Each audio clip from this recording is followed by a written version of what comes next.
ఇవాళ గవర్నర్ ప్రసంగంలో ఇలా పూర్తిగా అబద్ధాలు చెప్తూ ఇలా 6 గ్యారెంటీల విషయము పూర్తిగా కాంగ్రెస్ ప్రభుత్వం మర్చిపోయింది అని చెప్పక తప్పదని చెప్పి సందర్భంగా తెలియజేస్తా ఉన్నాను. మొదటి 100 రోజుల లోపలనే 6 గ్యారెంటీలు ఇస్తామని హామీలు ఇచ్చి దేవుని గుడిలలో ప్రమాణాలు చేసి ఇలా ముఖ్యమంత్రి రేవంత్ రెడ్డి గారు మరియు ఆనాడున్న పిసిసి ప్రెసిడెంట్ రేవంత్ రెడ్డి గారు మరియు బట్టి విక్రమార్క గారు దేవుని గుళ్ళలో సంతకాలు పెట్టి మొదటి 100 రోజుల్లోనే మేము రైతు బంధు 15,000 రూపాయలు ఇస్తామని, ఇవాళ మొదటి 100 రోజుల్లోనే మహిళలకి 2,500 రూపాయలు ఇస్తామని, ఇవాళ తులం బంగారం ఇస్తామని, ఇవాళ పెన్షన్లు 2,000 4,000 రూపాయలకు చేస్తామని, 4,000 రూపాయల వికలాంగుల పెన్షన్ 6,000 రూపాయలు చేస్తామని ఆనాడు రేవంత్ రెడ్డి గారు చెప్పింది. ఇవాళ 2 సంవత్సరాలు అయిపోయిన తర్వాత ఇలా దాదాపు 3 బడ్జెట్లు పెట్టేసిండ్రు. అంటే దాదాపు వాళ్ళు పెట్టే 5 బడ్జెట్లు పెట్టే అవకాశాలు ఉంటాయి, దాంట్లో 3 అయిపోయినాయి. అంటే దాదాపు ఇలా 60 నుంచి 65% బడ్జెట్ పెట్టేసిండ్రు. అంటే ఇప్పుడు పెట్టబోతా ఉన్నారు, ఇప్పుడు పెడతా ఉన్నారు 3వ బడ్జెట్. అది గవర్నర్ ప్రసంగంలో కూడా ఇప్పుడు చెప్తా ఉన్నారు. కానీ ఒక్క దగ్గర కూడా ఇలా రైతు భరోసా 15,000 రూపాయలు వేస్తామని రైతులకి చెప్పి ఇలా ఒక్కరికి కూడా 15,000 రూపాయలు ఇప్పటిదాకా రైతు బంధు అనేది 3% మిస్ చేసింది అని చెప్పక తప్పదు. ముఖ్యమంత్రి గారు చెప్తారు రైతు బంధు అయితే నేను వేసినా అది పోయిందా లేదా రైతులకి నాకు తెలియదు అంటాడు. ఇది ఎంతవరకు కరెక్ట్ అని చెప్పి మేము అడుగుతా ఉన్నాం. ఒక బాధ్యత కలిగా ముఖ్యమంత్రి గారు ఈ విధంగా మాట్లాడొచ్చా అని నేను అడుగుతా ఉన్నాను. ఇవాళ ఎందుకు మా రైతులకి రైతు బంధు వేస్తలేరని మా తెలంగాణ రైతుల పక్షాన రేవంత్ రెడ్డి గారిని మేము ప్రశ్నిస్తూ ఉన్నాం. ఇవాళ బోనస్ ఇస్తామన్నారు, ఇలా రైతులకి బోనస్ ఎందుకు ఇవాళ దాకా కూడా మీరు బోనస్ ఇవ్వలే అని మేము అడుగుతా ఉన్నాం. మీరు యూరియా బస్తాలు టైంకి ఎందుకు ఇస్తలేరు రైతులకి అని మేము రైతుల పక్షాన మేము అడుగుతా ఉన్నాం.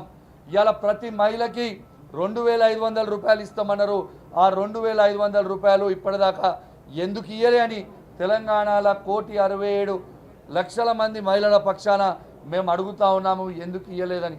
మా తెలంగాణలో పెళ్లి చేసుకున్న ఆడబిడ్డల పక్షాన అడుగుతా ఉన్నాం. కేవలం కేసీఆర్ గారు ఇస్తున్న 1,116 రూపాయలు మాత్రమే వస్తూ ఉన్నది. మీ తులం బంగారం ఇప్పటిదాకా ఎందుకు ఇవ్వలేదు అని మేము మా ఆడబిడ్డల పక్షాన అడుగుతా ఉన్నాం.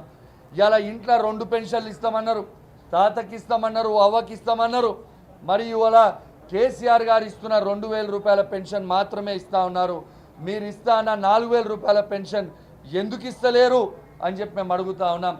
ఇలా ఇంట్లో ఇద్దరికి పెన్షన్ ఇస్తామన్నారు, తాతకి ఇస్తామన్నారు, అవ్వకి ఇస్తామన్నారు. మరి ఆ ఇద్దరికి ఎందుకు పెన్షన్ ఇస్తలేరు అని మేము అడుగుతా ఉన్నాం. ఇలా కేసీఆర్ గారు వికలాంగుల పెన్షన్ ఉన్నది 4,000 రూపాయలు కేసీఆర్ గారు ఇచ్చిందే ఇస్తారు తప్పితే ఇలా 4,000 రూపాయల పెన్షన్ 6,000 చేస్తామన్నారు. ఆ 6,000 ఎందుకు చేస్తలేరు అని మేము అడుగుతా ఉన్నాం.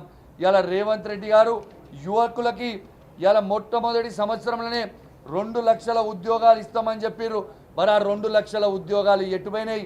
ఇప్పటిదాకా నిరుద్యోగులకి ఎందుకు 2 లక్షల ఉద్యోగాలు ఎందుకు ఇవ్వలేదు అని మేము అడుగుతా ఉన్నాం.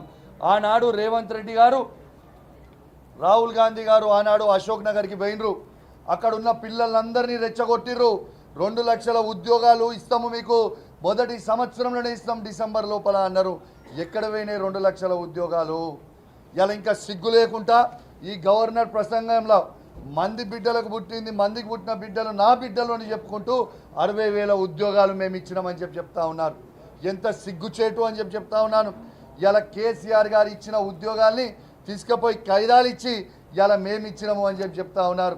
ఇలా చాలా తెలివి అనుకుంటారు, అతి తెలివి అనుకుంటారు. ప్రతి యువకుడు ఈ తెలంగాణ ప్రాంతంలో ఉన్న ప్రతి యువకుడు మీరు చేసే ప్రతిదీ ఇలా గమనిస్తూ ఉన్నారు.